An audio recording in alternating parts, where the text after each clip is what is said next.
اعوذ باللہ من الشیطان اللعین الرجیم بسم اللہ الرحمن الرحیم وبہ نستعین وہو خیر معین وصلی اللہ علی رسولہ الکریم حبیب الہ العالمین بالقاسم محمد اللہم صلی علی محمد وعلی محمد وعلی محمد وعلی آلہ الطیبین الطاہرین المعصومین سیما بقیت اللہ فی الارضین الذین اذهب اللہ عنہم الرجس وطہرہم تطہیرا اللہم صلی علی محمد وآل محمد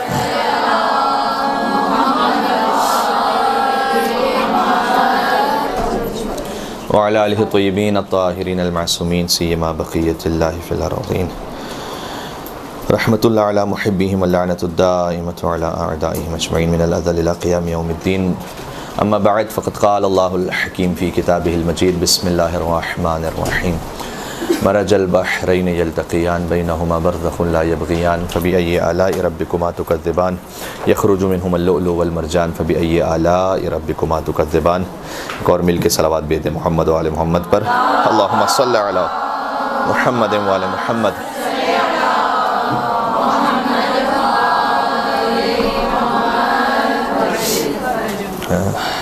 تیرہ رمضان المبارک ہے اور خدا متعال کا شکر ہے کہ ذکر اہل بیت اطہار علیہ السلام کے لیے یہاں جمع ہونے کی توفیق عنایت فرمائی ہے اس نے، اور مجھ سے جو موضوع کہا گیا ہے وہ سبت اکبر امام حسن مجتبیٰ علیہ السلام کی ولادت کی مناسبت سے ہے۔ اللہم صلی علی محمد و آل محمد۔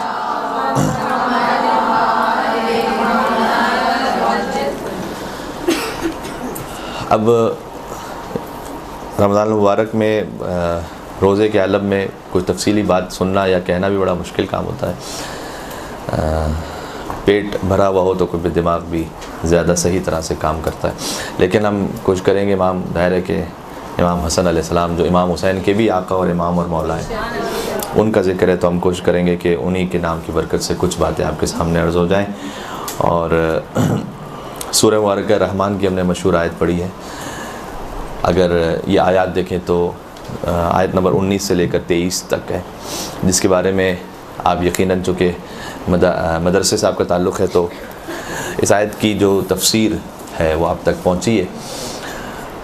مرج البحرین یلتقیان بینہما برزخ لا یبغیان، اللہ نے دو سمندروں کو ملا دیا ہے۔ مرج البحرین یلتقیان، دو بحر واحد ہے، بحرین جو ہے نا جمع تثنیہ ہے۔ مرج البحرین یلتقیان، دو سمندر جو ہیں وہ ملاقات کر رہے ہیں، یلتقیان بینہما برزخ لا یبغیان، اور ان کے درمیان ایک بیریئر ہے، برزخ ہے کہ دونوں ایک دوسرے سے عبور نہیں کرتے۔ دو سمندر مل رہے ہیں لیکن دونوں ایک دوسرے سے عبور نہیں کرتے، اپنے اپنے مقام پر اپنی اپنی حد میں۔ اس کے لیے جو ظاہر آیت ہے، یہ ایک اصول آپ تک بھی یقیناً مدرسے کے ذریعے سے پہنچا ہوا ہوگا کہ قرآن کی آیات کے ظاہر بھی ہیں اور باطن بھی ہیں، بلکہ بعض علماء کے مطابق اور شاید بعض احادیث میں بھی اس طرح سے مفہوماً یوں آیا ہے کہ قرآن کی ہر آیت کے ممکن ہے کہ 70 ظاہر اور 70 باطن ہوں، یعنی 140 مطلب ہوں ایک آیت کے، 140 مطلب کل ملا کر 70 ظاہر 70 باطن۔ تو ظاہر میں جیسے استعینوا بالصبر والصلاۃ، بہت واضح ہے، نماز سے اور صبر سے مدد حاصل کرو۔ اب صبر اس کا ایک ظاہر بھی ہے، لیکن حدیث میں آیا کہ صبر سے مراد یہاں روزہ ہے، تو صبر کا جو ایک باطن ہے وہ روزہ، یہ ایک باطن ہے، ضروری نہیں کہ فقط یہی ایک باطن ہو، بلکہ اس سے اور بھی بطون ہے اس کے۔ اچھا، جو باطن ہے اس کی تشریح کا حق سوائے حجت خدا اور امام معصوم کے اور کسی کو نہیں ہے۔ ظاہر میں ہم اس بات کے لیے مجاز ہیں کہ جو لغات ہیں اور جو عربی کلام ہیں اس کے اعتبار سے ہم اس آیت کو سمجھیں اور اس پہ غور کریں، لیکن جو باطن ہے اس باطن میں ہم اور آپ اپنی عقل یا اپنی خواہش یا اپنے مزاج کے اعتبار سے نہیں کہہ سکتے کہ مجھے یہ محسوس ہو رہا ہے یہاں پر۔ جیسے قرآن کریم میں جہاں پر سورہ مبارکہ نحل میں شہد کا ذکر ہے، تو وہاں روایات کے مطابق اس طرح سے آیا ہے، میں مفہوماً عرض کر رہا ہوں ساری روایت، چونکہ اب روزے کا بھی معاملہ ہے تو بڑی محتاط ہو کے بات کہنا چاہتا ہوں کہ جو علماء کے کلام سے استفادہ ہوتا ہے۔ اب شہد تو مراد ہے وہاں پر کہ اللہ عز و جل نے فرمایا کہ مثلا شہد کی مکھی ہے، وہ مختلف پھولوں سے جا کے رس کو حاصل کرتی ہے اور اس کے بعد ایک معجون بنتا ہے، اور ایک اس جیسے ہم شہد کا نام دیتے ہیں۔ اس شہد سے مراد علی ابن ابی طالب علیہ السلام۔ اللہم صلی علی محمد و علی محمد، محمد و علی محمد۔ واضح ہو رہا ہے؟ اب یہ جو باطن ہے اس کو سوائے احادیث معصوم کے آپ درک نہیں کر سکتے. یعنی یہ نہیں ہو سکتا کہ ہمارے مزاج کے مطابق اس طرح سے، تو پھر قرآن ہر ایک اپنے اپنے مزاج کے مطابق باطن بناتا رہے گا. تو ایک ویسے ہی علوم قرآن کا ایک اصول ہے کہ قرآن میں جتنی بھی باطنی باتیں ہوں گی وہ سب کی سب احادیث سے ہونی چاہیے، اور وہ بھی اتھنٹک، وہ احادیث جو کم سے کم سنت قطعیہ اور قرآن کی دیگر آیات سے ٹکرا نہ رہی ہوں. تو ایک باقاعدہ علم ہے یہ. اچھا، مرج البحرین یلتقیان اس کا ایک ظاہر ہے، دو سمندر ہیں جو ملاقات کر رہے ہیں. بینہما برزخ لا یبغیان، ان کے درمیان ایک برزخ، ایک بیریئر ہے کہ دونوں ایک دوسرے سے عبور نہیں کرتے. اس کا ظاہر مثال کے طور پر گلف آف الاسکا میں جہاں پر اٹلانٹک اوشین اور پیسیفک اوشین جو ہے وہ مل رہے ہیں، آپ گوگل پہ جا کے سرچ کریں گے تو two rivers which can't meet کر کے آپ سرچ کریں گے تو آپ کو مل جائے گا اس کی تصویریں بھی کہ دو دریا ہیں جن کا رنگ بھی تھوڑا سا مختلف ہے، چونکہ ایک جو ہے وہ کچھ لائٹ ویٹ ہے، ایک زیادہ پانی کا جو وزن ہے وہ زیادہ ہے اس کی نمکینی کی وجہ سے اور اس کی مٹھاس کی وجہ سے. اور اس طرح سے اللہ نے اسے رکھا ہے کہ دو سمندر ہیں، ساتھ ساتھ ہیں لیکن ملتے نہیں ہیں دونوں کا پانی آپس میں. اللہ کی قدرت ہے. اور پھر فرمایا فبأي آلاء ربكما تكذبان، تو تم دونوں اپنے رب کی کون کون سی نعمتوں کو جھٹلاؤ گے. ان دونوں سے مراد یہاں پر ظاہر جن و انس ہے. اللہ نے بار بار جن و انس سے کہا ہے کہ تم جن و انس اللہ کی کون کون سی نعمتوں کو جھٹلاؤ گے. باطن اس کا ایک اور بھی ہے جو اشارتاً میں عرض کر دیتا ہوں کہ امام علیہ السلام سے پوچھا گیا، صادق علیہ محمد امام جعفر صادق علیہ السلام سے، اللہم صلی علی محمد وعلی محمد،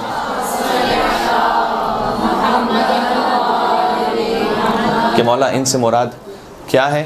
تو امام نے جواب دیا کہ فلان و فلان، کہ فلان اور فلان ہیں ان سے مراد. کہ اللہ یہ کہنا چاہ رہا ہے کہ تم دونوں اپنے رب کی کون کون سی نعمتوں کو جھٹلاؤ گے. اور یہاں پر نعمت سے مراد پھر امام علیہ السلام نے فرمایا کہ گویا اللہ یہ کہنا چاہ رہا ہے کہ کیا تم نبوت محمد کو جھٹلاؤ گے یا ولایت علی کو جھٹلاؤ گے. اب اس سے آپ کو سمجھ میں آ جائے گا کہ فلان و فلان سے مراد کون ہے. جب امام نے فلان کہا ہے تو مجھے نام لینے کی کیا ضرورت ہے، میں بھی فلان فلان ہی کہہ دیتا ہوں، آپ خود سمجھدار ہیں. یہ ہو گیا فبأي آلاء ربكما تكذبان، جیسے تھوڑا سا ہم نے باطن پہ بات کی. لیکن خود مرج البحرین یلتقیان تفسیر فرات کی روایت ہے کہ بظاہر امام صادق علیہ السلام سے بھی، امام رضا علیہ السلام سے بھی، کہ امام نے فرمایا کہ یہاں دو سمندر جو ملاقات کر رہے ہیں ان سے مراد علی اور حضرت فاطمہ زہرا سلام اللہ علیہما. اللہم صلی علی محمد وعلی محمد.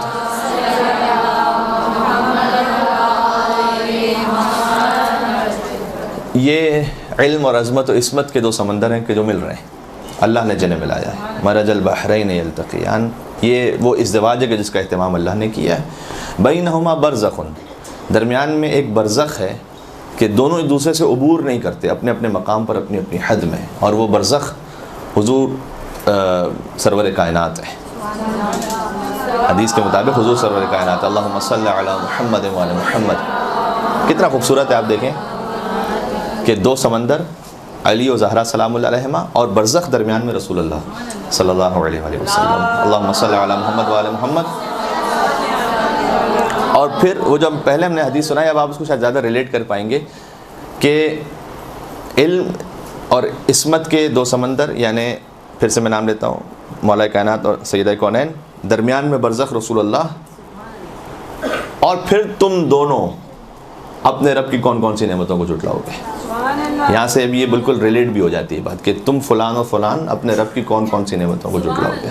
بات واضح ہو رہی ہے کہ میں کیا عرض کرنا چاہ رہا ہوں. یہ خانوادہ پنجتن کا ذکر ہے اس پوری ان آیات میں. بہت بہترین ہے، بہت خوبصورت ہے یہ.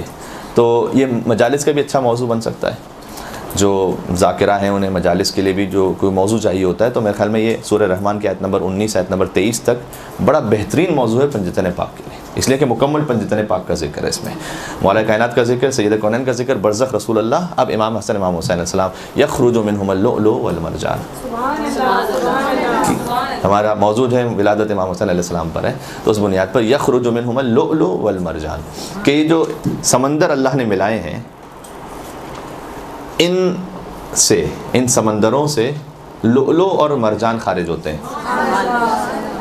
کہ لؤلؤ سے مراد امام حسن علیہ السلام ہے، مرجان سے مراد امام حسین علیہ السلام ہے. روایات کی روشنی میں لؤلؤ کہتے ہیں سبز پتھر کو، سبز موتی کو، اور مرجان کہتے ہیں سرخ موتی کو. خود بخود تطبیق بھی ہو رہی ہے. اور فبأي آلاء ربكما تكذبان، تو تم دونوں اپنے رب کی کون کون سی نعمتوں کو جھٹلاؤ گے. یعنی اس میں تولا بھی ہے، اس میں تورا بھی ہے. بہت بہترین ہے یہ آیات ساری ملا کر. ایک اور صلوات بھی دیے گا پنجد پاک کی ذات پر. اللہم صلی علی محمد وعلی محمد.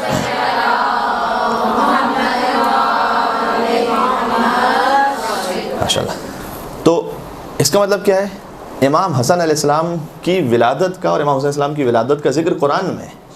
اس آیت میں یخرج منہم اللؤلؤ والمرجان، کہ خارج ہوتے ہیں ان سمندروں سے لؤلؤ اور مرجان. امام حسن علیہ السلام اور امام حسین علیہ السلام. تو تم اپنے رب کی کون کون سی نعمتوں کو جھٹلاؤ گے. سبحان اللہ. اہل بیت علیہ السلام کا ہم ذکر جو اس شان کے ساتھ، اس ارادت کے ساتھ کرتے ہیں، اس کی وجہ بہت ساری وجوہات میں سے ایک یہ ہے کہ یہ اللہ کا خاص احسان ہے ہم پر. زیارت جامع کبیرہ کی روشنی میں خلقکم اللہ انوارا. زیارت جامع کبیرہ، اگر معرفت اہل بیت علیہ السلام کی کوئی زینے طے کرنا چاہتا ہے تو ممکن نہیں ہے کہ زیارت جامع کبیرہ کے بغیر وہ اہل بیت علیہ السلام کی معرفت تک پہنچ سکے. اس لیے زیارت جامع کبیرہ کو اپنے روٹین میں رکھنا چاہیے. اس کا ترجمہ اتنی مرتبہ پڑھنا چاہیے کہ ہمیں پتہ چل جائے کہ کس لفظ سے اور کس جملے سے کیا مراد ہے. جو عربی پر وارد ہیں انہیں ترجمے کی انشاءاللہ ضرورت نہیں رہے گی، لیکن ویسے یہ کہ زیارت جامع کبیرہ کے الفاظ سے آشنائی ہونی چاہیے ہماری. جیسے الحمدللہ حدیث قصہ کے الفاظ سے آشنائی آپ کی. اگر حدیث قصہ بھی کسی کو یاد نہ بھی ہو لیکن حدیث قصہ پڑھی جائے تو آپ میں سے تقریباً سبھی ساتھ ساتھ پڑھتے رہیں گے اس کے. کیوں؟ اس لیے کہ حدیث قصہ آپ نے اتنی مرتبہ سنی اور پڑھی ہے کہ ان الفاظ سے آشنائی ہے آپ کی. آپ کے گوشت خون میں وہ الفاظ ملے ہوئے ہیں. اور یہ اثر ہوتا ہے جب ماؤں کی گود سے ہم کوئی بات سنتے ہیں، بچپن سے کوئی بات سنتے قرآن کے لیے بھی اس طرح سے. ربیع القرآن ہے، رمضان کا مہینہ. من قرأ القرآن وهو شاب، جو قرآن کی تلاوت کرے، حدیث کا مفہوم اس طرح سے، جو قرآن کی تلاوت کرے جبکہ وہ جوان ہو. یتخلط القرآن بلحمہ ودمہ، تو قرآن جوانی میں تلاوت کرنے کی وجہ سے اس کے گوشت اور خون میں مخلوط ہو جاتا ہے، مکس ہو جاتا ہے اس کے گوشت اور خون میں. ٹھیک ہے نا. جیسے کہ دعائے ندبہ میں سرکار ختمی مرتبت کا وہ قول نقل ہے کہ والایمان ومخالط لحمک ودمک ما خالط لحمی ودمی. اے علی، ایمان آپ کے گوشت اور خون میں ایسے مخلوط ہو چکا ہے، مکس ہو چکا ہے یا بلینڈ ہو چکا ہے، کما خالط لحمی ودمی، جیسے میرے گوشت اور خون میں مل چکا ہے. تو ایمان جو ہے نا ان کے گوشت اور خون میں ملا ہوا ہے اہل بیت علیہ السلام کی. اس طرح سے ہم سے کہا گیا کہ جو قرآن جوانی میں پڑھنے کا عادی ہو جائے تو قرآن اس کے گوشت خون میں مل جائے گا. اور یہ ہم مثال دیکھتے ہیں ان حدیث قصہ اور اس طرح سے جتنے بھی ہمارے پاس متون پہنچے ہیں جو ہم بچپن سے پڑھنے کے عادی ہیں تو ہمارے گوشت خون میں ملے ہوئے ہیں وہ. اس طرح سے زیارت جامع کبیرہ کو بھی ایسا ہی ہونا چاہیے. میں سمجھتا ہوں کہ بہت اہم اہل بیت علیہ السلام کی معرفت کے اس میں زینے طے ہوتے ہیں. تو اس زیارت جامع کبیرہ میں امید ہے کہ آپ جانتے ہیں کہ زیارت جامع کبیرہ کس امام نے تعلیم دی ہے. 10 امام علی النقی علیہ السلام پر، ان کے نام پر بھی ایک صلوات بھیجیے گا. اللہم صلی علی محمد و آل محمد.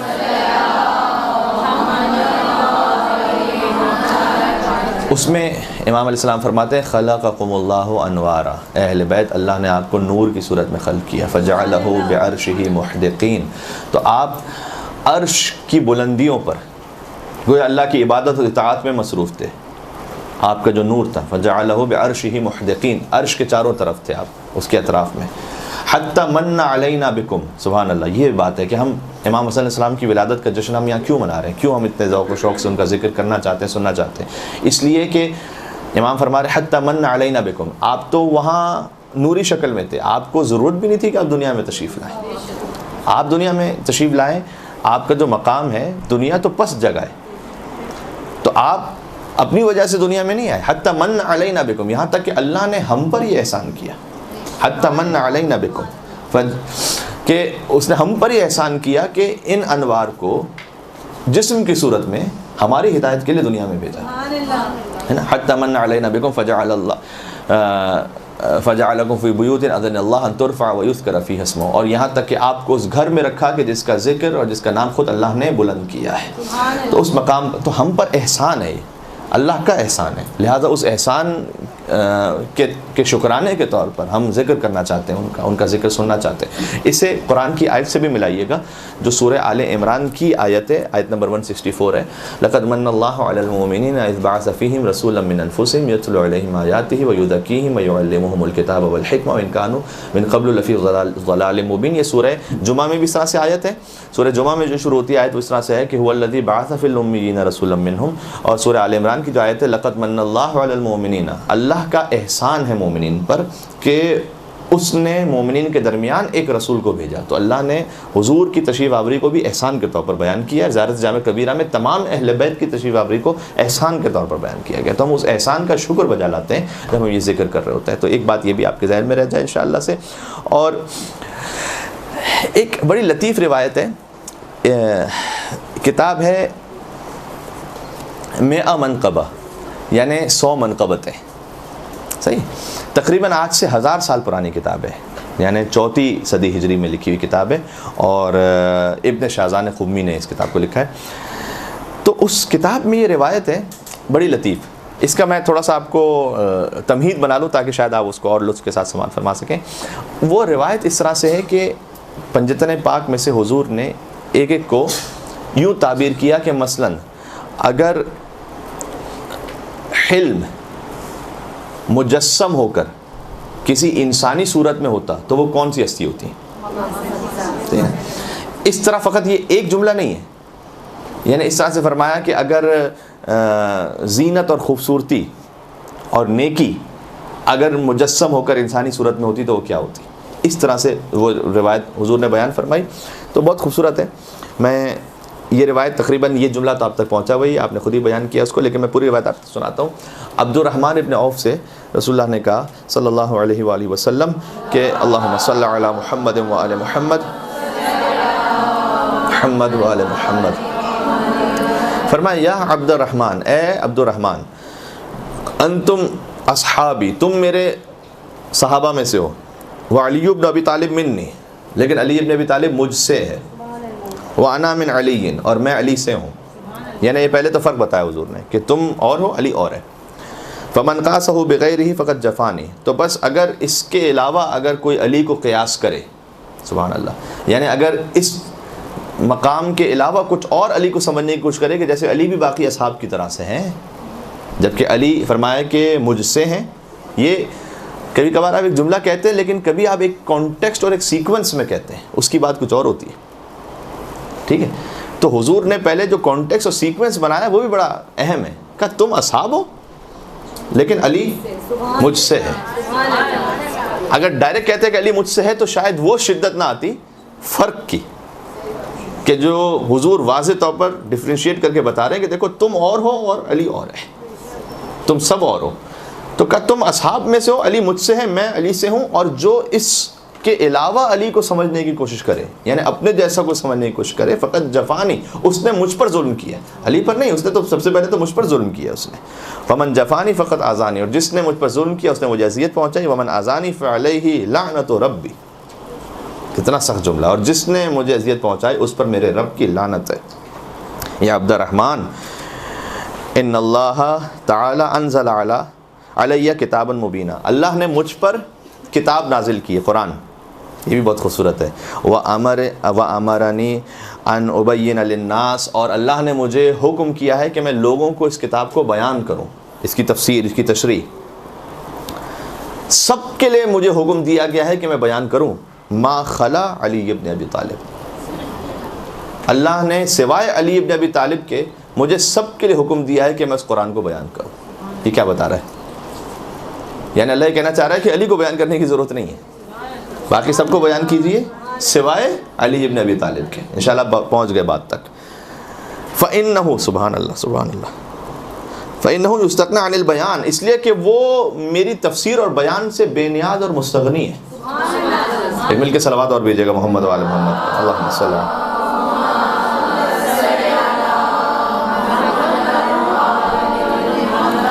فَإِنَّهُ يَسْتَغْنِي عَنِ الْبَيَانِ ہونا چاہیے. إِنَّ اللَّهَ تَعَالَى جَعَلَ فَصَاحَتَهُ كَفَصَاحَتِي, تو اللہ نے علی کی فصاحت کو میری فصاحت کی طرح قرار دیا ہے. وَدِرَایَتَهُ كَدِرَایَتِي, اور علی کی سمجھ کو میری سمجھ کی طرح قرار دیا ہے. بہت بڑی بات ہے یہ. اس کے بعد اب وہ جملے ہیں کہ جو آپ تک کچھ پہنچے ہوئے ہیں. حدیث میں جس طرح سے میں آپ کو سناتا ہوں, وَلَوْ كَانَ الْحِلْمُ رَجُلًا لَكَانَ عَلِيًّا, اور اگر حلم کسی مرد کی طرح ہوتا تو وہ علی ہوتے. ولو, امام حسن علیہ السلام کے لیے کیا کہا ہے, جن کے تصدق میں نے اس پوری روایت کو بیان کیا. وَلَوْ كَانَ الْفَضْلُ شَخْصًا لَكَانَ الْحَسَنُ, اور اگر فضیلتیں کسی شخص کی طرح ہوتی تو وہ حسن مجتبی ہوتے. وَلَوْ كَانَ, اللہم صلی علی محمد وآل محمد. کچھ پوچھنا ہے آپ نے؟ دوبارہ ریپیٹ کر دوں کہاں سے؟ لو کان الفضل، اردو ریپیٹ کر دوں، اگر فضیلتیں، فضل، اگر فضیلتیں کسی شخص کی طرح ہوتی تو وہ حسن مجتبی ہوتے. وَلَوْ كَانَ الْحَيَاءُ صُورَةً، اگر حیا کسی صورت میں مجسم ہو، لَكَانَ الْحُسَيْن، تو وہ حسین ہوتے ہیں. اللہم صلی علی محمد وعلی محمد.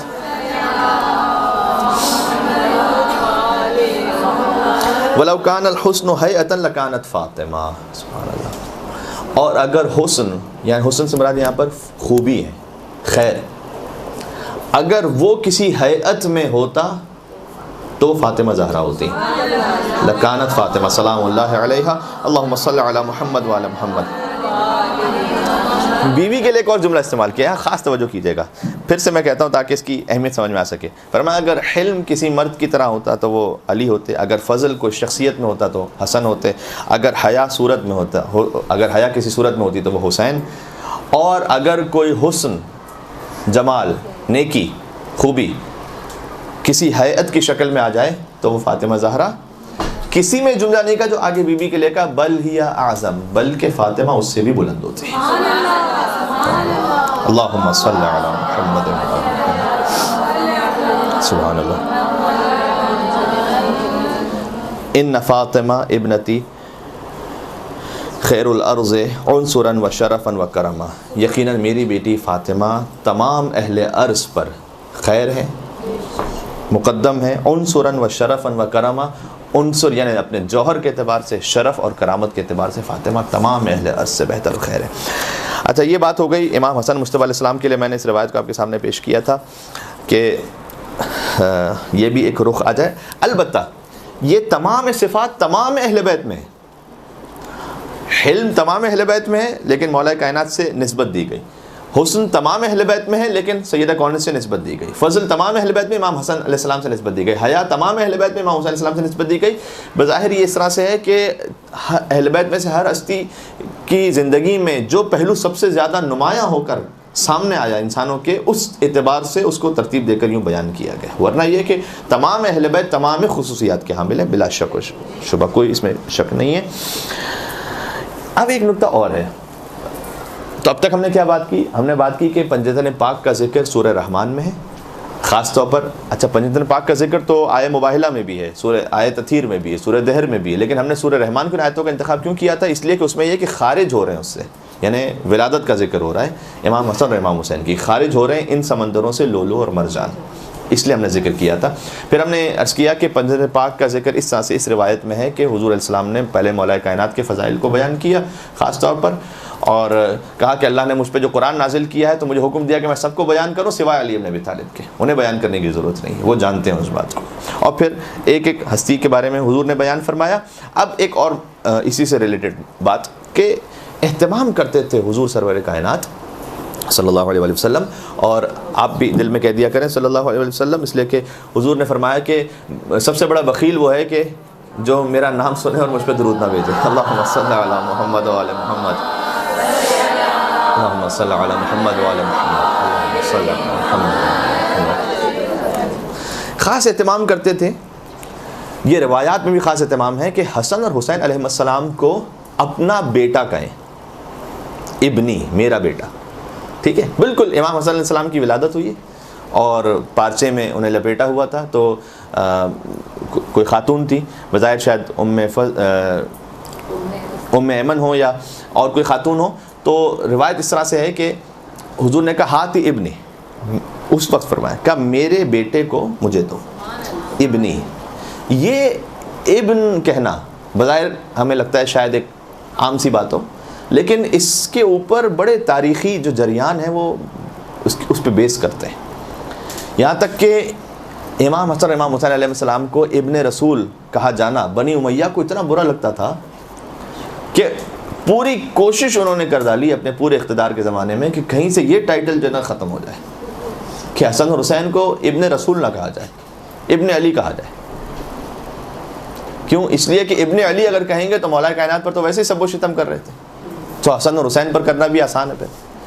تو ان کی کوشش یہ تھی کہ کوئی بھی امام حسن امام حسین کو ابن رسول نہ کہے، جبکہ اہل بیت علیہ السلام اپنا تعارف اس طرح سے کرواتے تھے، ٹھیک ہے۔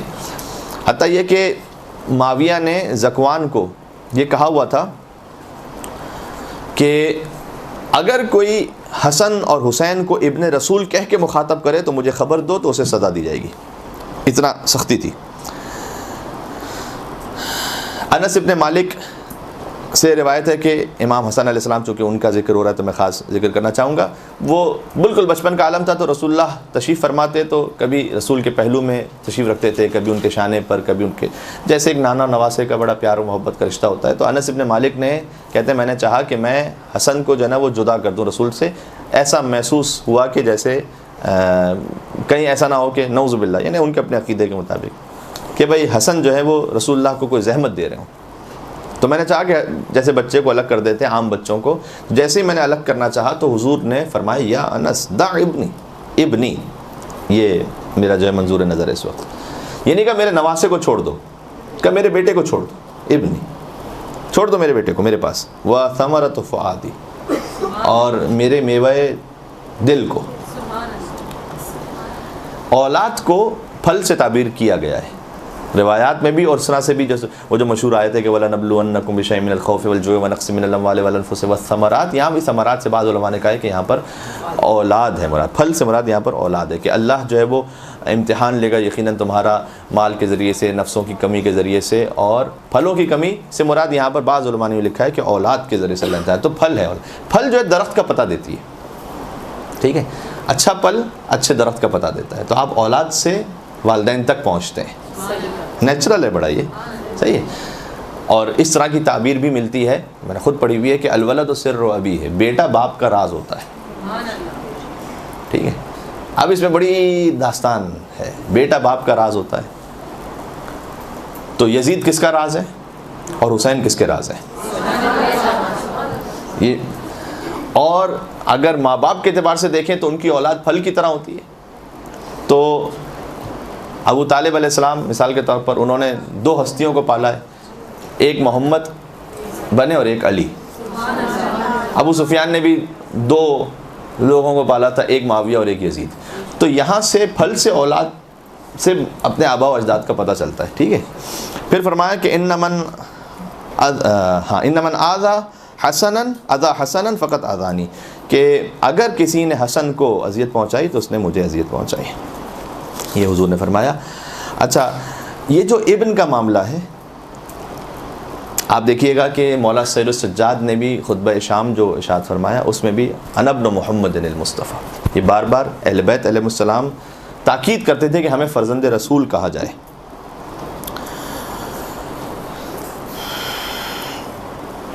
سبحان اللہ۔ ایک بات اور عرض کرتا ہوں کہ روایت میں ملتا ہے کہ حاکم شام نے ایک مرتبہ ذکوان سے یہ کہا تھا کہ تم میرے بچوں کے نام جو ہے نا وہ مجھے سب ایک ترتیب میں فہرست میں لکھو، تو میں انہیں کچھ اپنے طور پر کچھ انعام دینا چاہتا ہوں۔ تو اس نے جو ہے وہ معاویہ کے جو ہے نا وہ بچوں کے نام لکھے، اور شاید اس طرح سے تھا کہ بچوں کے نام لکھے لیکن نواسوں کا یا اس طرف سے جو نام تھے وہ نہیں لکھے۔ تو اس نے کہا کہ ان کے نام کیوں نہیں لکھے؟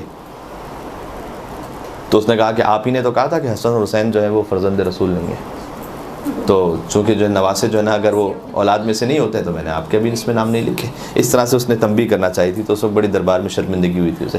حجاج ابن یوسف، اچھا اس سے آپ کو سمجھ میں آتا ہے کہ باقاعدہ یہ ایک کوئی ایک کا دکھا واقعات نہیں ہے، یہ ایک پلان اسٹریٹجی تھی کہ بھائی انہیں کسی طریقے سے فرزند رسول نہ کہا جائے۔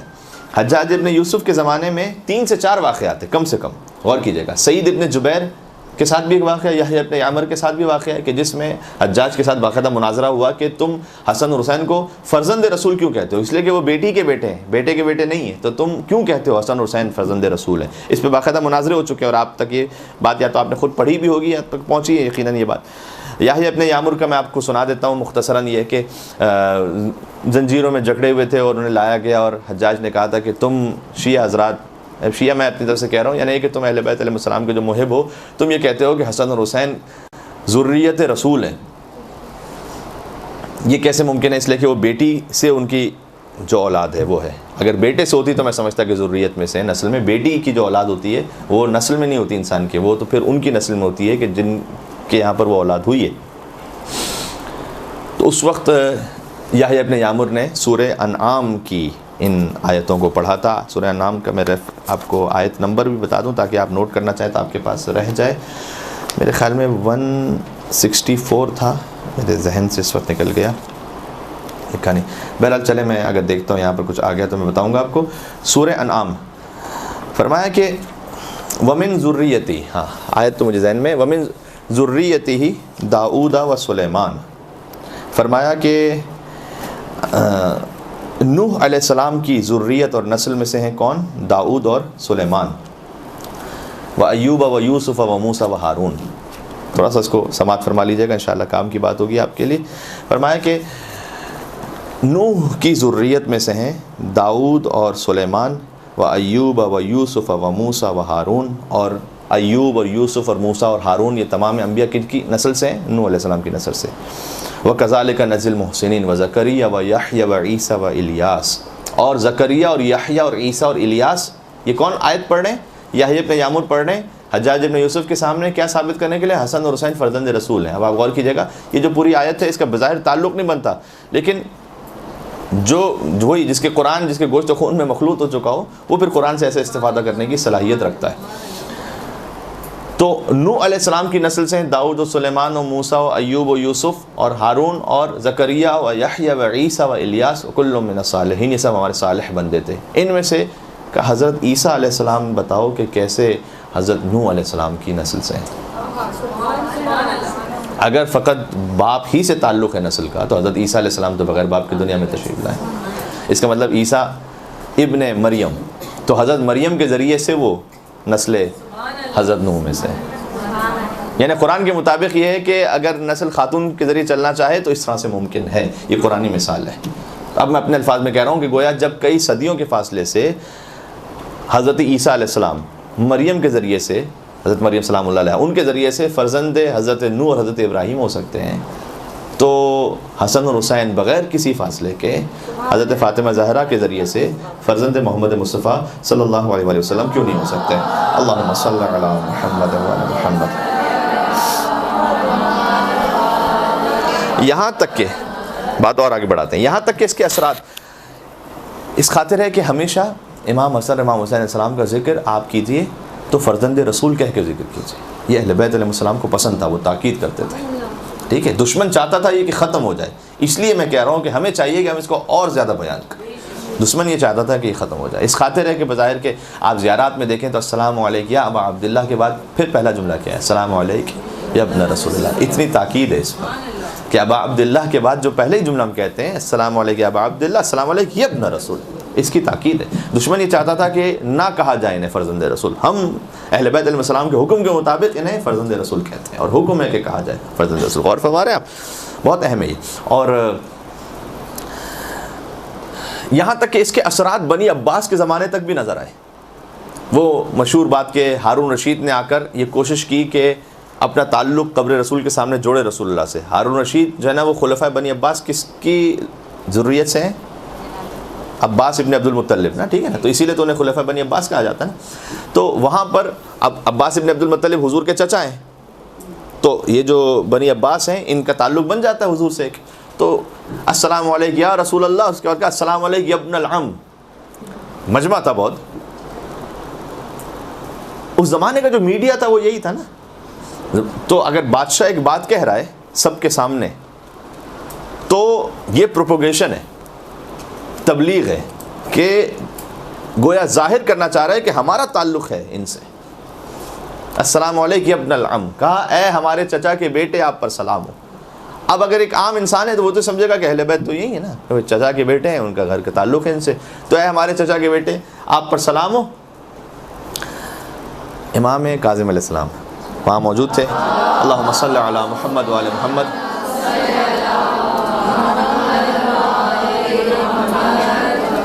اہل بیت علیہ السلام کا بھی جو روش ہے وہ کتنی بہترین ہے. ایک جملے میں اس پوری بات یعنی کو ختم بھی کر دیتے ہیں جو اس نے کہی ہو, اور اپنی بات کو ثابت بھی کر دیتے ہیں. اس نے کہا السلام علیک یا رسول اللہ، السلام علیک یا ابن العم۔ امام علیہ السلام آگے بڑھے اور کہا السلام علیک یا رسول اللہ، السلام علیک یا ابتا، اے میرے بابا آپ پر سلام ہو۔ چچا کا بیٹا ہونا اور ہے، اور باپ اور بیٹا ہونا اور ہے، باپ اور اولاد کا جو رشتہ ہے۔ السلام علیک یا ابتا، جو کہ بعض جگہوں پر اس طرح سے لکھا ہوا ہے کہ پھر قبر رسول سے آواز آئی کہ وعلیک السلام، اے میرے فرزند تم پر سلام ہو۔ ابنی کہہ کر مخاطب کیا کہ اے میرے بیٹے تم پر سلام ہو، ویا حجت اللہ علی خلق، اور اے مخلوقات پر اللہ کی حجت تم پر سلام ہو۔ تو ایک بڑی اہم بات یہ ہے کہ امام حسین علیہ السلام انہیں فرزند رسول کہا جائے۔ آیہ مباہلہ میں تو بہت ہی واضح ہے فرزند رسول کہا جانا، اور یہ انشاءاللہ اب تک بات پہنچ گئی۔ اچھا، اب کچھ کتنا وقت رہ گیا ہے؟ اللہم صلی علی محمد و آل محمد۔ اگر آپ اجازت دیں تو اسی طرح سے اسی ترتیب میں ایک بات کو بھی بیان کر دوں۔ حتیٰ امیر المومنین کا لفظ، یہ جو امیر المومنین کا لفظ ہے یہ بھی ہم کبھی کوتاہی کرتے ہیں۔ مولا کائنات کا ذکر کبھی کبھی پوری مجلس میں کر دیتے ہیں اور امیر المومنین کا لفظ نہیں بولتے۔ امیر المومنین کا لفظ مخصوص ہے علی ابن ابی طالب سے، مخصوص ہے۔ حتیٰ یہ کہ جب کسی صحابی نے امام صادق کو امیر المومنین کہا تو امام نے منع کر دیا تھا۔ روایت میں امام صادق جو خود امیر المومنین کا لہو ہیں اور اپنے زمانے کی حجت ہیں، جب ان سے امیر المومنین کا کہنا یہ فقط میرے جد علی ابن ابی طالب کے لیے۔ تو امیر المومنین اسی طرح سے یہ چاہتے تھے کہ امیر المومنین کا جو لقب ہے وہ مولا کائنات سے ختم کر دیا جائے اور عام کر دیا۔ اس خاطر ہے کہ آپ تاریخ میں جا کے دیکھیے تو دوسری خلافت میں کہا جانے لگا اس خلیفہ کو امیر المومنین، خود اس نے چاہا کہ مجھے کہیں لوگ، اور امیر المومنین، اور اس کے بعد تو اتنا یہ عام ہو گیا کہ پھر بعد میں تمام خلفائے بنی عباس کو امیر المومنین کہہ کے مخاطب کرتے تھے، نعوذ باللہ من ذالک۔ لیکن ہمارا کام یہ ہونا چاہیے کہ جب مولا کائنات کا ذکر کریں تو امیر المومنین کا نام لیں باقاعدہ، یہ کہہ کے ذکر کریں، ٹھیک ہے۔ تو پھر معاملہ ان کے یہاں یہ ہوا کہ بھائی جو بھی حکومت میں پہنچ گیا وہ امیر المومنین ہے۔ یہ ایک آفت ہے حکومت کا معاملہ۔ مثلا جو ہے وہ آپ دیکھیے گا کہ صحیح بخاری، صحیح مسلم، سنن ترمذی، سیاہ ستہ جو 6 بڑی کتابیں ہیں عامہ کی، ان میں سے کم 4 میں یا بظاہر شاید 5 میں یہ حدیث اس طرح سے تھوڑے الفاظ کے فرق کے ساتھ موجود ہے کہ من بعدی 12 خلیفتاً یا امیراً، کہ میرے بعد 12 امام ہوں گے یا 12 خلیفہ ہوں گے۔ یہ بہت تاکید کے ساتھ ہے، حتیٰ یہ کہ ابو حاتم ایک ہیں جنہوں نے ترمذی کی شرح لکھی ہے، وہ اب اس حدیث کی آپ کیا تفسیر کریں گے کہ بھئی میرے بعد 12 امام ہیں یا 12 خلیفہ ہیں یا 12 وزیر ہیں یا 12 امیر ہیں، کیا کریں گے اس کی؟ تو ابو حاتم شارح ترمذی جو ہیں وہ کہتے ہیں کہ ٹوٹل جو ہے نا 40 خلیفہ ہیں رسول اللہ کے بعد، اگر خلفاء راشدین کو ملا اور آگے تک ملا ہے تو ٹوٹل 40 آئیں۔ پھر کہتے ہیں کہ کیا کروں میں ان میں سے کس 12 کو لوں؟ ترتیب کے شروع کے 12 کو لوں تو اس میں یزید بھی ہے، کیسے لوں؟ اور اگر درمیان سے کچھ اچھوں کو نکالوں تو وہ کہتے ہیں 5-6 سے زیادہ شامل نہیں ہوتے ان کے اپنے مطابق، معیار کے مطابق، جس میں انہوں نے خلفاء راشدین کو بھی شامل کیا اور پھر درمیان میں عمر بن عبدالعزیز کو شامل کیا کہ اس کے علاوہ میری سمجھ میں نہیں آتا۔ پھر آخر میں لکھا ان اللہ افہم ھذا الحدیث، میں اس حدیث کو نہیں سمجھ سکتا کہ کیا ہے۔ تو یہ بھی بڑی زبردست حدیث ہے جو سوال کرنے کے لیے کم سے کم بڑی بہترین ہے کہ بھئی آپ یہ بتائیے کہ یہ 12 خلیفہ کون سے ہیں کہ جن کا ذکر آپ کی کتابوں میں ہے۔ علامہ جلال الدین سیوطی نے تھوڑا سا اس میں ناانصافی کی ہے، انہوں نے شروع کے 12 لے لیے۔ شروع کے 12 میں یزید بھی ہے، مروان ابن عبد الملک، ولید ابن عبد الملک۔ ولید جو ہے وہ اتنا شراب پیتا تھا کہ حوض میں بیٹھ کے شراب پیتے ہوئے حوض جو ہے کم ہو جاتا تھا شراب پی کر، تاریخ میں لکھا ہوا ہے۔ کیا یہ رسول کہہ کے کہتے کہ اس طرح سے میرے بعد یہ 12 خلیفہ ہونے والے ہیں؟ ابن اسیر نے جو نا وہ البدایہ والنہایہ اس میں اس بات کو لکھا، جب وہ بھی جوڑ توڑ کے کسی طرح سے کچھ بھی نہ ہو پایا تو اس نے کہا بس ایک بات تو یہ طے ہے کہ یہ شیعوں کے 12 امام تو نہیں ہے۔ اب بھوک کی انتہا دیکھیں کہ کچھ بھی آپ اس کی تفسیر کرتے ہیں، بس میں یہ کہنا چاہتا ہوں کہ یہ شیعوں کے 12 امام نہیں ہے۔ آ جاتی ہے یہ خباثت سامنے کہ کیونکہ وہ حکومت پر نہیں پہنچے تھے، یہ میں کہنا چاہتا تھا، یعنی حکومت معیار ہے کہ تخت پہ نہیں پہنچے تھے، اس خاطر ہے کہ وہ تو نہیں ہے۔ محمود بن ریہ نے تھوڑا سا اس میں انصاف کیا اور کہا کہ نہیں، اس سے ڈائریکٹ تو پھر بھی نہیں کہا کہ یہ شیعوں کے امام ہیں، لیکن پھر بھی کسی حد تک انصاف کرنے کی کوشش کی. آخر میں حاشیے میں لکھا کہ ہاں بظاہر لگتا یہ ہے کہ یہ وہی امام ہے کہ جو شیعہ حضرات کہتے ہیں. تو خیر اللہ کا شکر ہے کہ اس نے ہمیں نصیب فرمائے الحمدللہ. اچھا اب میں اور عرض کرنا چاہتا ہوں, اس میں ایک صلوات بھیجے گا تو میں تھوڑا سا اور بات آگے بڑھاتا ہوں. اللہم صلی علی محمد و آل محمد. اب امام حسن علیہ السلام کے کچھ اخلاق اور ان کے علمی کمالات پر تھوڑی سی بات کر لیتے ہیں اور اختتام کرتے ہیں. ہاں سورہ انعام کی جو میں نے آپ کو آیت سنا رہا تھا نا, وہ آیت نمبر 84 اور 85 تھی. ہاں میں دیکھ رہا تھا کہ کہیں لکھی ہے میں نے 84 اور 85, جس میں حضرت نوح کی ذریت کا ذکر ہے کہ داؤد اور سلیمان اور موسیٰ اور تمام یہ حضرت نوح علیہ السلام کی نسل سے ہیں. ٹھیک ہے. مسجد میں ایک شخص آیا. اب امام حسن علیہ السلام کے بارے میں کچھ روایات. مسجد میں ایک شخص آیا, کئی حلقے بنے ہوئے تھے جس میں بحث ہو رہی تھی مختلف. وہ گیا, اس نے سورہ مبارک بروج والسماء ذات البروج, ٹھیک ہے, والیوم الموعود وشاہد ومشہود, اس پر اس نے کہا کہ یہ شاہد اور مشہود, شاہد گواہ, مشہود جس کو گواہ بنایا جائے اور جب گواہ بنایا جائے. اس سے مراد کیا ہے؟ پہلے حلقے سے جا کے پوچھا تو شاہد اور مشہود سے مراد کیا ہے؟ تو اس نے کہا کہ ایک نے کہا روز عرفہ ہے شاہد, عید قربان ہے مشہود. دوسرے حلقے میں پہنچے, کہا کہ برعکس کر دیا, شاہد عید قربان, روز عرفہ ہے مشہود. امام حسن علیہ السلام تشریف فرماتے ہیں. امام حسن علیہ السلام نے کہا شاہد سے مراد رسول اللہ ہے, مشہود سے مراد قیامت کا دن ہے. کا دلیل کیا ہے آپ کے پاس؟ امام حسن علیہ السلام, اس سے بڑا ایک نقطہ بھی سامنے آتا ہے اس لیے میں اس روایت کو پیش کر رہا ہوں. آپ نے سنا ہوگا تفسیر قرآن بالقرآن, قرآن کے ذریعے سے ہی قرآن کی تفسیر کرنا, یہ اہل بیت علیہ السلام کا کمال تھا اور ان کا ملکہ تھا, اور انہوں نے اس بات کی تعلیم دی ہے کہ قرآن کے ذریعے سے قرآن کی تفسیر کیسے ہوتی ہے. اس وقت امام علیہ السلام نے سورہ فتح کی آیت پڑھی کہ انا ارسلناک شاہدا ومبشرا ونذیرا, کہ اے رسول ہم نے آپ کو شاہد بنا کر بھیجا ہے اور مبشر اور نذیر بنا کے بھیجا ہے. تو اللہ نے سورہ فتح میں رسول اللہ کو شاہد کہا ہے. اور پھر سورہ ہود کی آیت پڑھی, آیت نمبر 103, وذالک یوم مشہود. اللہ نے قرآن میں قیامت کو جو مختلف نام ہیں ان میں سے ایک نام یوم مشہود ہے, کہ جس کے بارے میں اور جس موقع پر گواہی دی جائے گی. تو مشہود کہا ہے قیامت کو, شاہد کہا ہے رسول اللہ کو, لہٰذا وشاہد و مشہود سے مراد رسول اللہ ہے, روز قیامت ہے. تو اس وقت اس عربی نے یہ کہا کہ اللہ اعلم حیث یجعل رسالتہ, خدا خوب جانتا ہے کہ اپنی رسالت کو کس خاندان میں رکھنا ہے اسے. تو یہ آیت جو ہے وہ کئی مرتبہ پڑھی جاتی تھی اہل بیت کے سامنے. جب اہل بیت علیہ السلام اپنے علم اور فضل کا اس طرح سے اظہار فرماتے تھے تو سامنے سے وہ آیت پڑھتے تھے لوگ جو بھی آتے تھے کہ اللہ اعلم حیث یجعل رسالتہ. سبحان اللہ. ایک دو اور مختلف باتیں, اس سے ہم انشاءاللہ درس بھی حاصل کر سکتے ہیں اور اچھا ہے یہ بہت. امام حسن علیہ السلام, ان کا دسترخوان معروف ہے, ان کا لباس بھی بڑا باوقار اور متمول لباس ہوتا تھا. اس سے یہ سمجھ میں آتا ہے کہ ہم فقط اہل بیت علیہ السلام کے لیے یہ سمجھ رہے ہوتے ہیں کہ بہت ہی ہمیشہ فقیرانہ زندگی ہی گزاری. ایسا نہیں ہے. حالات اور موقع کے اعتبار سے امام صادق علیہ السلام کے لیے بھی ملتا ہے, امام حسن علیہ السلام کے لیے ملتا ہے. اس طرح سے انہوں نے اپنے اپنے موقع اور حالات کے اعتبار سے زندگی گزاری. امام صادق علیہ السلام کا جو مشہور واقعہ ہے کہ انہوں نے اچھا لباس پہنا ہوا تھا, اور ایک سفیان سوری جو ایک جعلی صوفی تھا. صوفیزم جو ہے وہ دیکھنے میں اور سننے میں بڑا اچھا لگتا ہے لیکن بڑا خطرناک ہے, اس سے بڑے ہوشیار رہیں. کئی تعلیمات ان کی اہل بیت علیہ السلام سے بہت دور ہیں. عربی میں صوفیوں کے نام لینا چاہتا ہے, بڑے انسپائر ہو, ہمارے بھی کچھ لوگ بڑے انسپائر ہو جاتے ہیں. تو اس میں احتیاط کریں. ہر وہ تعلیم کے جو اہل بیت علیہ السلام کے در سے ملے بس وہ حق ہے. کلامکم نور, زیارت جامع کبیر, آپ کا کلام نور ہے. والحق معکم وفیکم ومنکم والیکم, حق آپ کے ساتھ ہے, آپ کی طرف ہے, آپ ہی سے شروع ہوتا ہے, آپ ہی کی طرف پلٹ کر ختم ہوتا ہے.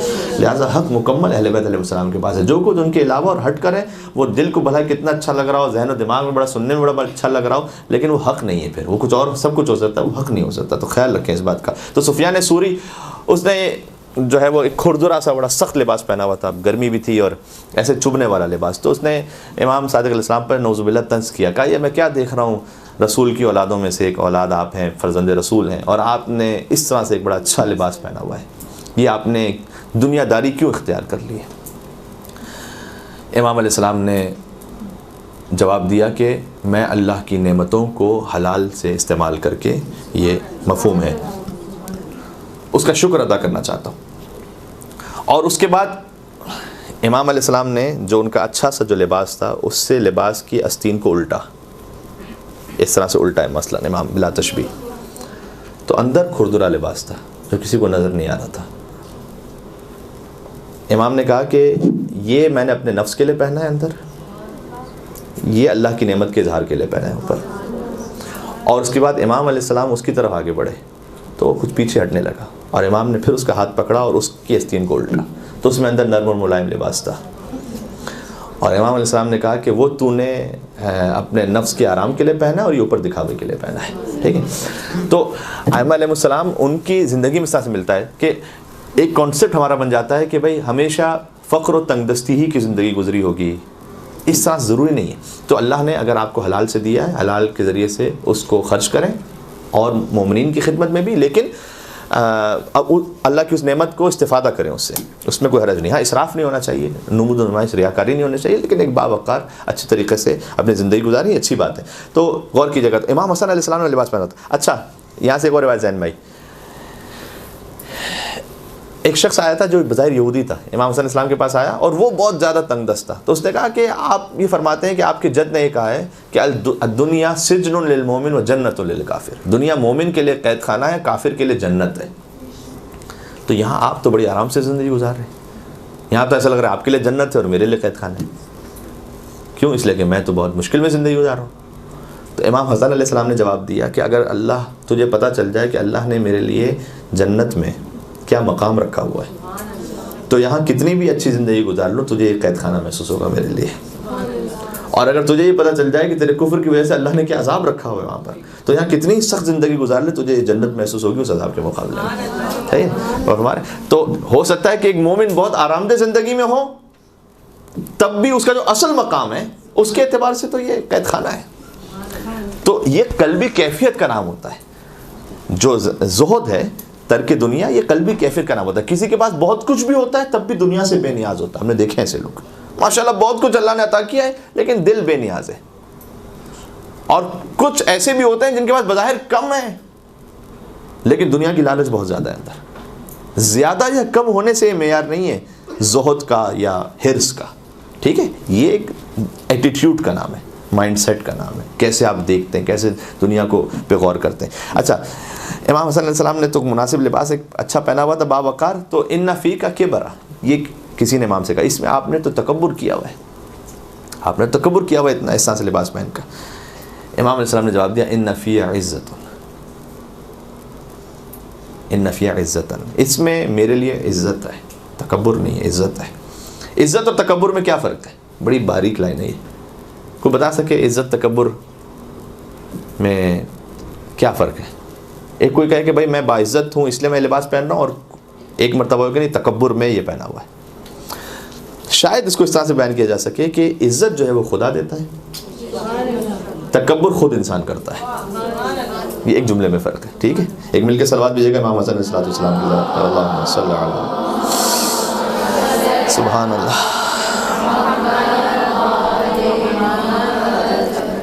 اچھا مجھے یہاں سے ایک چینل پر بھی جانا ہے، اس لیے میرے پاس وقت محدود ہے تو میں کوئی بہت زیادہ لمبی بات نہیں کر پاؤں گا. بات کو سمیٹتے ہیں. من کان یرید العزہ فللہ العزۃ جمیعا، جو عزت کا ارادہ کرے، اللہ نے قرآن میں کہا تو عزت اللہ کے لیے، اللہ کے پاس عزت اللہ دیتا ہے، حقیقی عزت اللہ. انسان جو خود بناتا ہے وہ غرور تکبر ہوتا ہے. اپنے القاب بڑے بڑے لگانا، پروٹوکول کی بڑی خواہش ہونا، اور اس سے نفس کی کیفیت ایسی ہو جانا کہ جیسے کوئی بہت بڑے صاحب بن گئے. یہ ساری وہ باتیں ہیں کہ جو خود کی ہوئی انسان کی، اور یہ تکبر ہے. جو حقیقی عزت ہے وہ اللہ کی طرف سے نصیب ہوتی ہے. پھر چاہے وہ اس کے پاس دنیا ہو کہ نہ ہو، وہ عزت ہے اللہ کے پاس. ہارون رشید تخت پہ بیٹھ کر بھی لعنت اللہ علیہ، امام کاظم زندان میں ہوتے ہوئے بھی علیہ السلام ہے. یہ عزت ہے. اللہم صلی علی محمد وعلی محمد.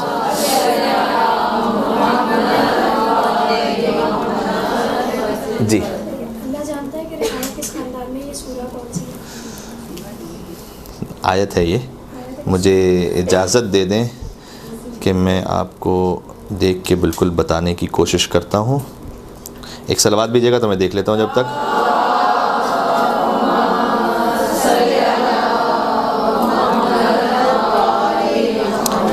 انعام آیت نمبر 124.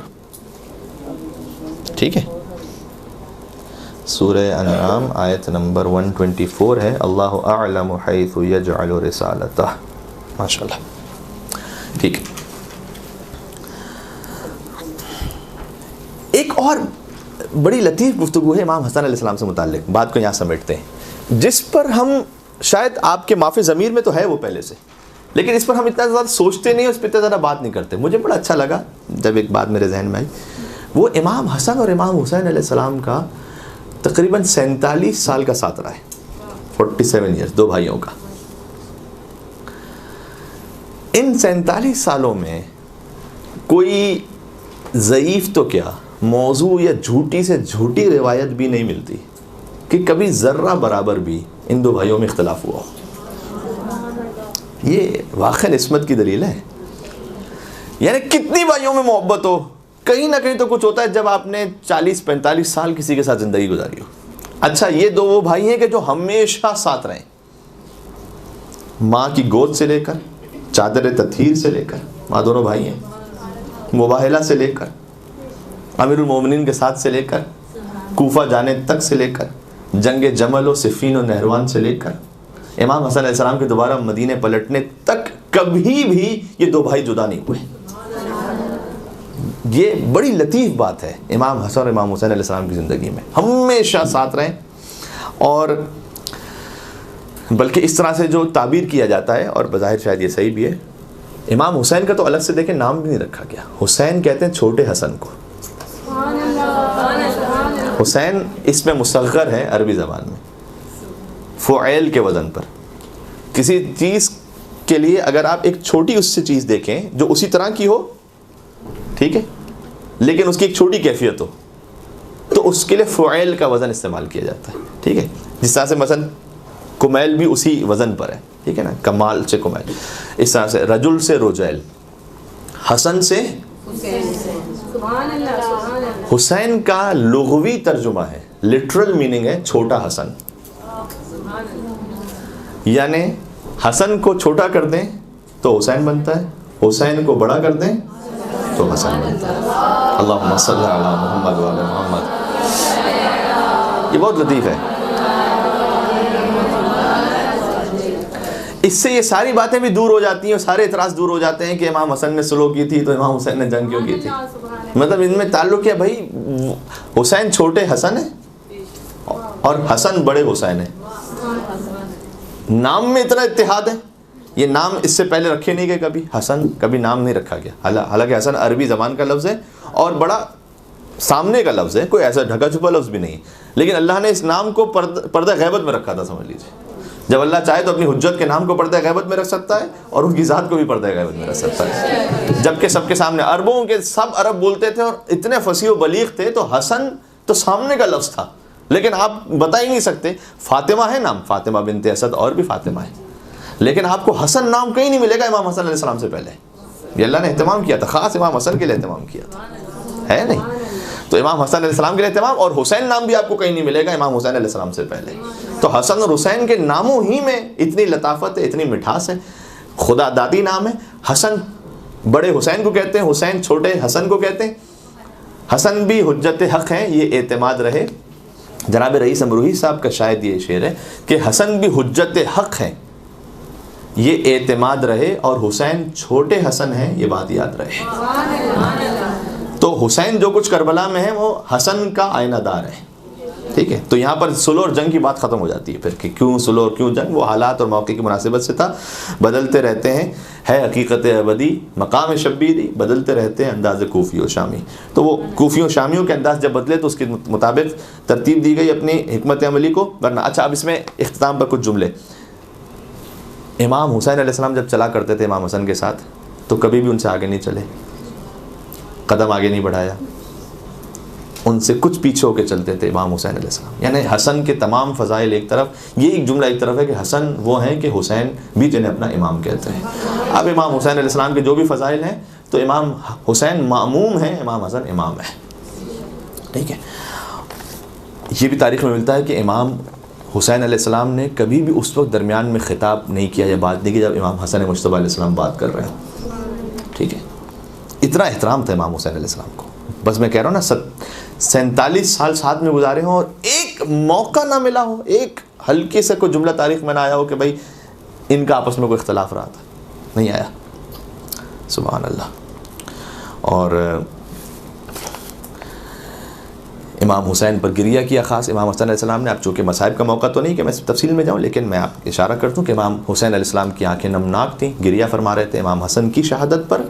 تو اس وقت امام حسن علیہ السلام نے وہ مشہور و معروف جملہ ارشاد فرمایا کہ لا یوم کیومک یا ابا عبداللہ, اے حسین جیسے آپ کی شہادت کا دن ہوگا ویسے کسی کی شہادت کا دن نہیں ہوگا. تو یہ وہ جملہ ہے کہ جو امام حسین علیہ السلام کے مصائب پر امام حسن سے ہم تک پہنچا ہے. اور یا اللہ, امام حسن کا جب جنازہ تھا اتنے حلیم اور بردبار تھے. مروان جس نے بے انتہا اذیت پہنچائی تھی امام حسن علیہ السلام کو, وہ آیا تھا امام حسن کے جنازے پر. تو لوگوں نے سے کہا کہ مروان تو حسن کے جنازے پر کیا کر رہا ہے؟ تو اس وقت اس نے کہا تھا کہ یہ مجسم حلم تھے, بردباری. اہل بیت علیہ السلام کے یہاں پر اس طرح سے ملتا ہے کہ ان کے سخت ترین دشمن بھی جب ان کی موت کی خبر سنتے تھے تو بہرحال ایک لمحے کے لیے سخت ترین دشمن بھی ان کے فضائل کا اقرار کرتے ہوئے گویا رونے لگتا تھا. ٹھیک ہے. اور حاکم شام کے لیے ملتا ہے کہ اس نے مولا علی علیہ السلام کی شہادت کی جب خبر سنی تب بھی وہ بھی ضبط, اتنا پست دشمن ہوتے ہوئے بھی علی کے جو فضائل تھے اس پر وہ ضبط نہیں کر سکا. امام حسن علیہ السلام کی ایک اور سنت ملتی ہے کہ اپنی والدہ پر گریہ کرنا. جب بھی مغیرہ کو دیکھتے تھے تو کہتے تھے انت الذی ضربت امی, تو وہ ہے کہ جس نے میری ماں کو مارا ہے. اور امام حسن علیہ السلام گریہ فرماتے تھے. مولا علی کی شہادت چونکہ رمضان المبارک میں ہے اس لیے میں جملہ عرض کروں کہ مولا علی کی شہادت کے بعد فوراً امام حسن علیہ السلام منبر پر جب آئے تھے تو فرمایا کہ آج کے دن دنیا سے وہ چلا گیا کہ جس کی مثال نہ کبھی ماضی میں ملی تھی نہ کبھی مستقبل میں مل سکے گی. امام حسن علیہ السلام نے اپنے بابا مولا کائنات کے لیے کہا. امام حسن علیہ السلام کے لیے تاریخ میں لکھا ہوا علیہ سیما الانبیاء وعظمت الملوک, ان کے چہرے پر انبیاء کی خصوصیات تھیں, ان کی شان میں بادشاہوں جیسی ہیبت تھی. یہ امام حسن علیہ السلام کی حیات طیبہ کے کچھ پہلو ہیں جو ہم عرض کرنا چاہتے تھے آپ کی خدمت میں, اور جتنا ہو سکا مولا کا شکر ہے. آپ حضرات انشاءاللہ امام حسن علیہ السلام کے لیے ہم سب ان کی شفاعت میں شامل حال رہیں اور ان کی زیارت ہمیں نصیب ہو سکے جنت البقیع میں, اور ان کی قبریں مسمار ہیں اہل بیت علیہ السلام کی. تو ان قبروں کو مسمار کرنے والے جلد سے جلد ہم نے انجام تک پہنچے انشاءاللہ. امام حسن علیہ السلام کے لیے میں چند اشعار پڑھ کے اختتام کرتا ہوں. ہیں مدحت حسن کے عنوان نئے نئے, بہت سارے عنوان ہیں, ہم نے چند اس پہ بات کی ہے, کم علمی کی وجہ سے بھی اور وقت بھی کم تھا. اور امام حسن علیہ السلام کی شخصیت پر تو پھر قرآن ہو تو وہ جو بات کر سکے, اور اہل بیت اطہار علیہ السلام. ہیں مدحت حسن کے عنوان نئے نئے, لاؤں کہاں سے لفظوں کے قرآن نئے نئے. اور جھولا جھلاؤں پیار کروں نوکری کروں, جھولا جھلاؤں پیار کروں نوکری کروں. ہیں قلب جبرائیل میں ارماں نئے نئے, ہیں قلب جبرائیل میں ارماں نئے نئے. اور ان کی سمجھ میں تم ابو طالب نہ آؤ گے, وہ لوگ جو ہوئے ہیں مسلمان نئے نئے. ماشاءاللہ. برحمتك يا ارحم الراحمين وصلى الله على محمد وآله